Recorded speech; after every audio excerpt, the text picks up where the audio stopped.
ریاست الوزراء اقتصادي معاونيت په تېره اونۍ کې د ریاست الوزراء اقتصادي مرستیال محترم ملا عبدالغني برادر اخوند په مشرۍ د ملي تدارکاتو کمیسیون د شاوخوا 2 میلیارډ افغانیو په ارزښت د 25 پروژو قراردادونه منظور کړل. د ملي تدارکاتو کمیسیون نوبتي غونډې ته چې د روان مارچ کال د کب میاشتې په 8مه نیټه په مرمرینه ماڼۍ کې جوړه شوې وه، له اجنډا سره سم 21 پروژې د منظورۍ لپاره وړاندې شوې چې له جملې د 25 پروژو قراردادونه منظور، د 5 پروژو قراردادونه لغوه او د یوې پروژې قرارداد بیا ځلې ازادې داوطلبۍ ته وړاندې شو.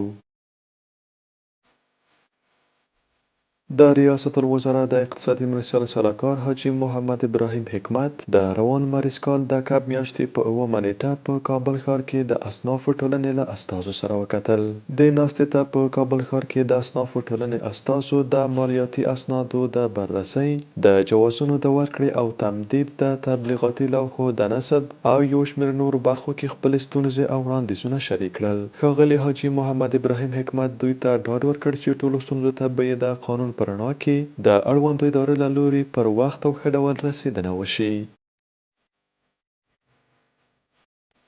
د پانګونې بین الوزارتي کمیټې په نوبتي غونډه کې چې د روان مارچ کال د کب میاشتې په 8مه نیټه په مرمرینه ماڼۍ کې جوړه شوې وه، له اجنډا سره سم د خصوصي سکتور له لوري د پانګونې وړاندې شوو طرحو په اړه بحث وشو. دغې غونډې ته د خصوصي سکتور له لوري د جلال آباد په حوزوي او د کابل شیخ زاید روغتونونو په انګړونو کې د معیاري لابراتواري مرکزونو جوړولو طرحه د بحث لپاره وړاندې شوه. یاده طرحه د پانګونې بین الوزارتي کمیټې له لوري د راغلو تعدیلاتو په نظر کې نیولو سره تایید او وړاندې کوونکي شرکت ته سپارښتنه وشوه چې ډیزاین او ساختماني چارې یې د کور او ښار جوړولو وزارت سره په همغږۍ ترسره کړي.